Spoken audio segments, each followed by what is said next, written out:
The minute they think you're a problem, you can't help them. You can only help the person who values your opinion more than theirs. You can't help the person who does not share your values. You can't be more interested in their freedom and their development than they are themselves. Hello, I'm Dr. Dennis, and welcome to Honest Conversations, a platform where we do just that, talk honestly concerning matters of success, achievement, relationships, which we're going to deal with over the next couple of weeks, and we have been even last episode, attitude, faith, of course, and indeed life itself. And today's topic, proteges. Today we are concluding proteges recap. Who's a protege? Protege is someone that God sends into your life, and I say God because I'm a believer in God or the divine orchestrations with regards to relationships. So God sends someone who thinks you're amazing, who thinks you're capable, who thinks you're stronger than them, who needs you to pour into their lives, and you just do. They see you as a just wow, as a wealth of experience and knowledge and competencies that they don't have, and they yearn for you to open your life and, as a book, have them read the pages of your life. And so, Kenyan proverb, I like this: if you refuse the advice of an elder, you will walk until sunset. This, you can see, it echoes at a mindset and an ethos, a prevailing mindset that you don't walk alone. This idea of I did it my way. We're not going to do that. The intelligent societies throughout history have not done it their way. In fact, we're seeing I live in America. I'm in America right now, and we're seeing a country that has prospered, in fact, has built incredible wealth and power because of this idea of we don't want to do it everybody's way. It's been good because after they migrated, or the migrants coming to America, they still had enclaves of culture. The Nords, the Finns, and the Italians, and the Chinese, and there was still the collectively there were mentors, collectively there were proteges, collectively there were elders who told the story. In fact, right now the country is in crisis at the time of this recording because there's what's called presentism. Presentism is I don't care how things were. I just want to whatever I think is true about life. That's it. Presentism is what's true to me is true indeed. And so that's where they feel like I don't want to work because work is not good. Having children, no, we're not gonna have children. Well, how are we supposed to replenish the earth? How are we supposed to ensure continuity of our culture? I don't know. What I want to do is what gets done. That, now, the freedoms that we have in America have allowed us, permitted us to think that way, and we're reaping the bitter fruit of presentism. We're tearing down sculptures. We're tearing down paintings of history. We're burning books of what we think we exist in isolation. This is the opposite of Ubuntu. Ubuntu, where I was born in Africa, the entire culture, the entire fabric of hundreds of tribes. My little country, Uganda, has 52 tribes. So, and the Philippines, there's a friend, Josh is here. Josh, our production manager here, is from the Philippines. The Philippines has tons of tribes, but there's this cohesiveness because there's a collective ethos about how you do life. You don't do life in isolation. This is what we do to marry, to when we have children, when we, I can't believe that I'm actually trying to persuade you about the fact that you are not that amazing. That you do need somebody to tell you, this is how we do marriage. The arrogance of us, I'll say us, of my generation, our generation, collective generation, to think, yeah, marriage has been done a certain way, but I don't want to do that. Yeah, kids have been raised a certain way, but I remember visiting a um a family, a young family. They just had a couple of babies. Babies were like young and they were just running all over the place. And so there was a bunch of us 50-year-olds in the room, and so we're having a meeting, because where there actually was a mentoring session, having a meeting. And so the babies just going, "Yeah." One of the babies is like, it's 11:30 p.m. The kid's like done. And we kind of like, after a while, we looked at each other and we stopped talking, and they're like, what's that? And we said, yeah, it's time to put the baby to sleep. And the mother said, no, no, not really. And we said, oh, clearly. And we all looked at each other, and we're like, they're old folk, 'cause I've got 5 children. There was collectively, there was like, we all had like collectively like 10 kids, and just 10 experiences raising children, to 10 examples. And we said, honey, when they do that, they want to go to sleep. Do you know what she told us? She said, no, no, we don't do that. That's your generation. For us, we wait until they tell us that they're ready to sleep. We said, when they go, that is a kind of an indication. Please put me out of my misery. I need to go to sleep. But no, no, they just decided to write new ways to raise children. Forget thousands of years of history, collective history of how kids, I don't know how to tell you, I'm sleepy, daddy. Please tell me. The kid was literally begging them, please take me to bed.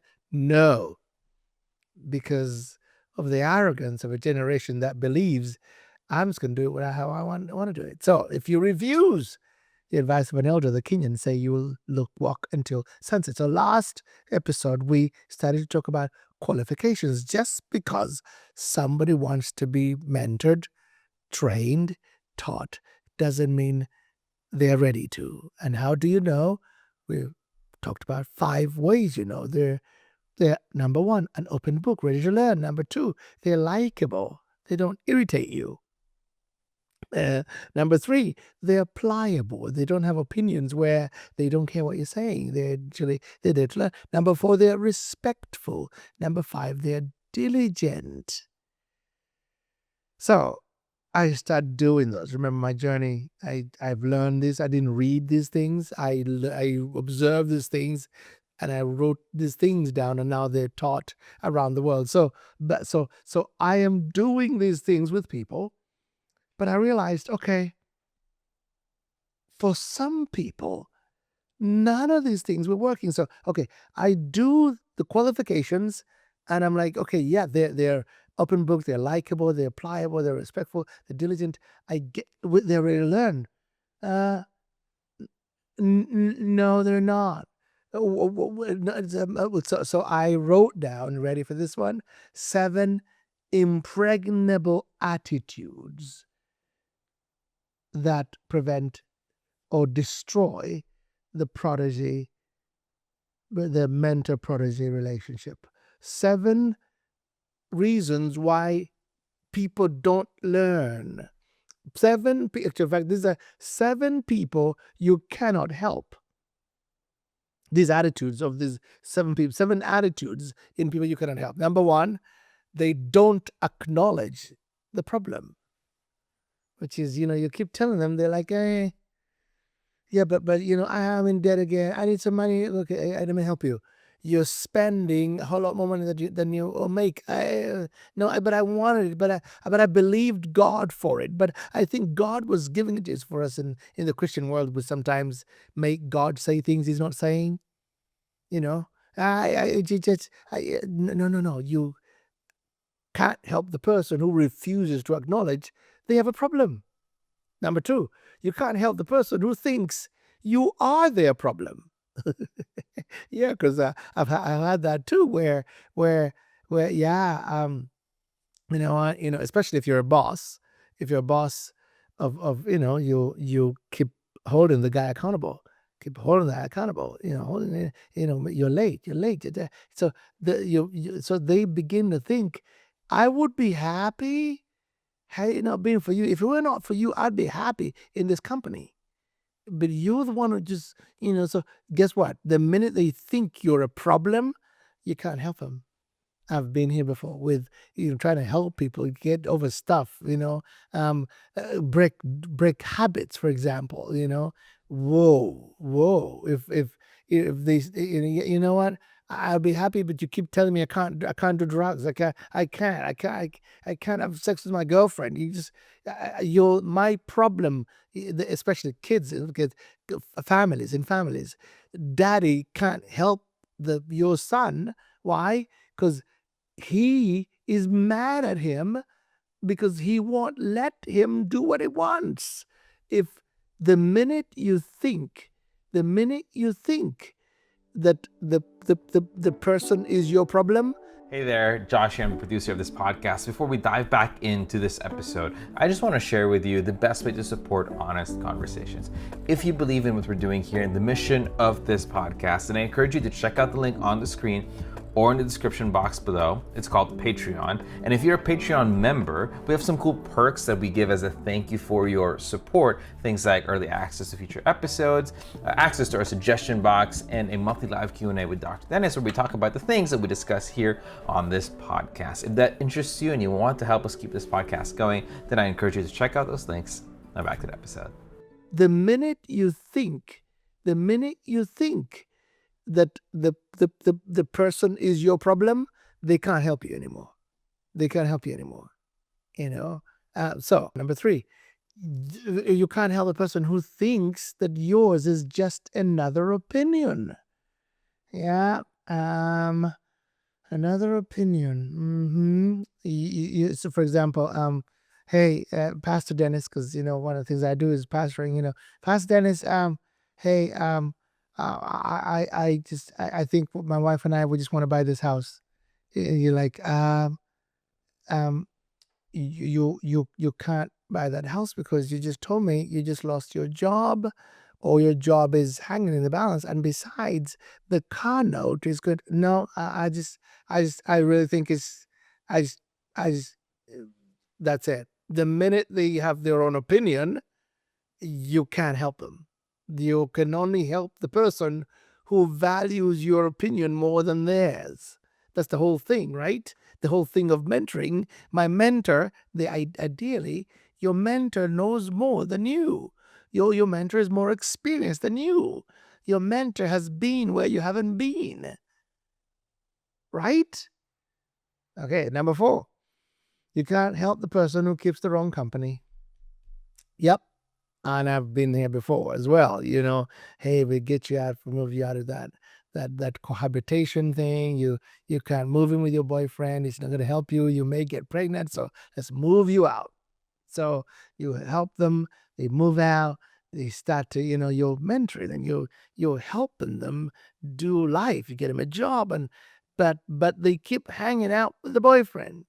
They keep hanging out with, if as long as they keep that company, eventually that voice will override your voice. You can't help the person who keeps the wrong company. Number 5, right? 1, 2, 3, 4, 5. Number 5, I think it's, you can't help the person who does not share your values.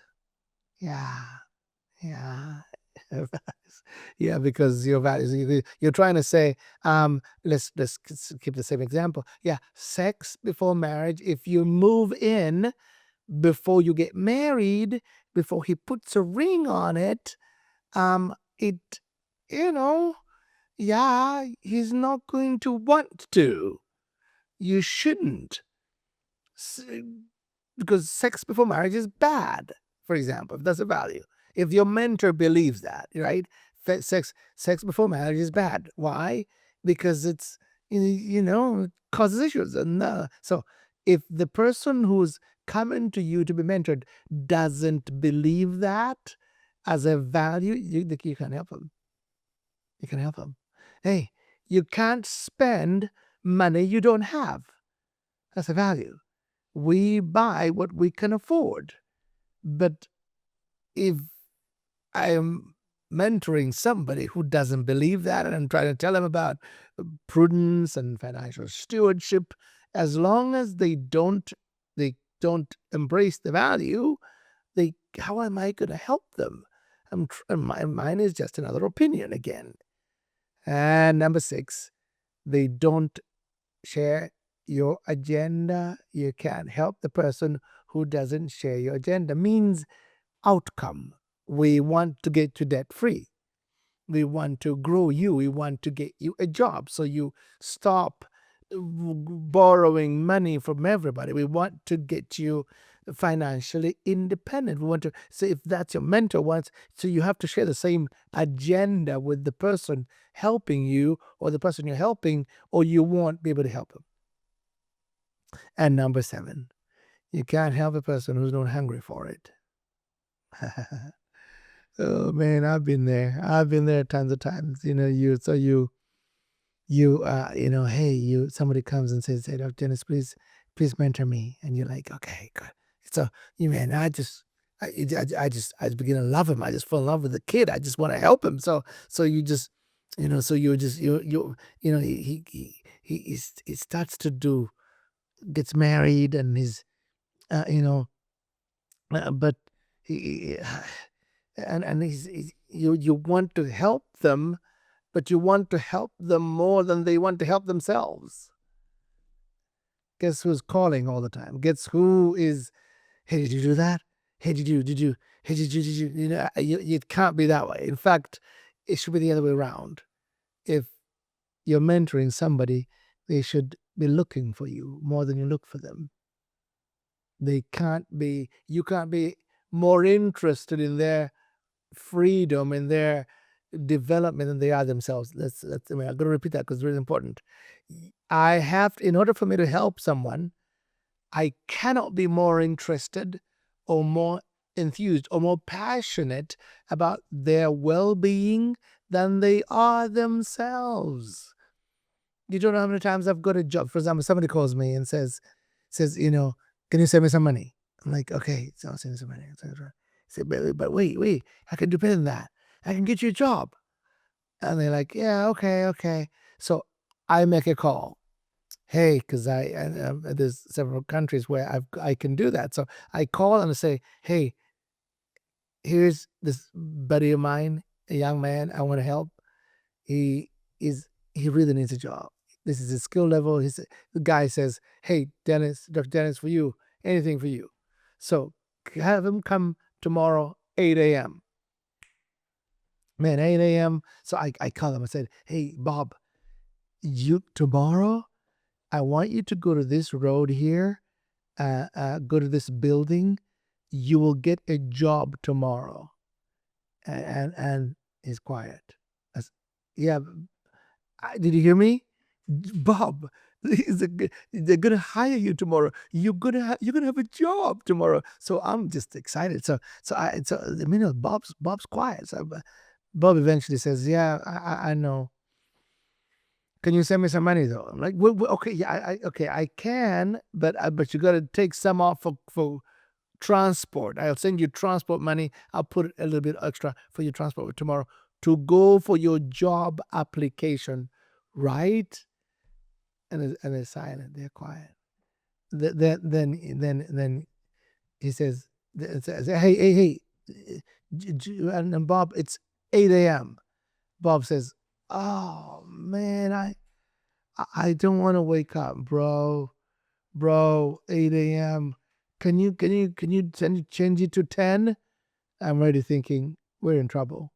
We're in trouble because I, I am really you. So I asked him. So Bob, You can't wake up. There's no taxis don't run. There's no buses. No, no, no, no. I'm just not a morning person. I'm just not a morning person. So I'm like, okay, Bob, listen, there's a job for you tomorrow, and his name is asked for James Mogara. Mogara, he owns the company. He's going to hire you on the spot. Okay, that's okay. Boom, I hang up, and I've done this long enough to know he's not going to go. And so 3 days later, so I called John. Hey, did he call? He didn't come. No, he didn't. Didn't. He calls me. Where's your boy, man? Where's your boy? I was waiting. I had a job for him. Yeah, and it says I tell him, hey, if he didn't come, he's not gonna come. He's not gonna come. I don't. Guess what? I'm not gonna. I'm not. And guess what? A few days later, he calls. He wants some money. He wants some money again. I tell him, hey, I wanted to get you a job so you stop making calls like this, but you're not hungry for it. At that point, I realized I can't help him. You can't help the person who is not hungry for it. Proverbs 9:9. Give instruction to a wise man and he will be wiser. Teach a just man and he will increase in learning. I'll get you the story before I end. Um, Spider Monkey. Actually, maybe mm, I think I'll talk about this next time. I'll talk about this when I talk about no, I'll go there a little bit. I'll go there a little bit. Friends, because all these principles, and I will talk about mentors and friends and all the qualifications of friends. As we talk about relationships, it's important sometimes to realize that when you can't help somebody or you can't be a friend, to actually learn to let them go, to release people. Spider monkeys, and then I'm done. Spider monkeys in Latin America live up on the trees, high up, can't catch them, but the hunters have a way to do this. So they figured out that they just put at the bottom of the forest, they put drums, big drums with little holes. So they little holes, and they put their little favorite nuts inside the big drums, and they leave. Spider monkeys come to the bottom of after the farmer hunters leave, they come down from the high trees to the bottom of the forest, and they want the nuts, so they get into the nuts, and they get into they're so excited they begin. So they're pulling out the nuts, fistful of nuts, make their little fists too big, and so they begin to pull out, realize they can't. They do it again. They keep doing that again until the hunters come and they catch them. Just like that. Why? Because they won't release the nuts for freedom. Sometimes releasing people doesn't mean you're mean. It doesn't mean you don't care. Sometimes it's what you gotta do. That is our honest conversation. I want you to think about the people that God has sent you. First of all, if you don't have any prodigies, pray. Pray, especially those of you who are accomplished. You've built something, done something. It's actually generous of you to look for someone so you can offer a hand up and tell me, right? Tell me what do you think about this, and do you have a prodigy? Do you have somebody that you're pouring into? Let's keep this conversation going. It's a critical conversation. And of course, questions, comments, thoughts, feedback, please let us know. And I will, don't forget to subscribe. And then again, at this point, we're getting so many people interested in the program and in the podcast, and because you're sharing, the more you share, that's part of generosity. If you hear something that moves you, come on, push it, and let others know. I'll see you next week. I am Dr. Dennis Semfebwa. God bless. Bye. Today's honest conversation starter is: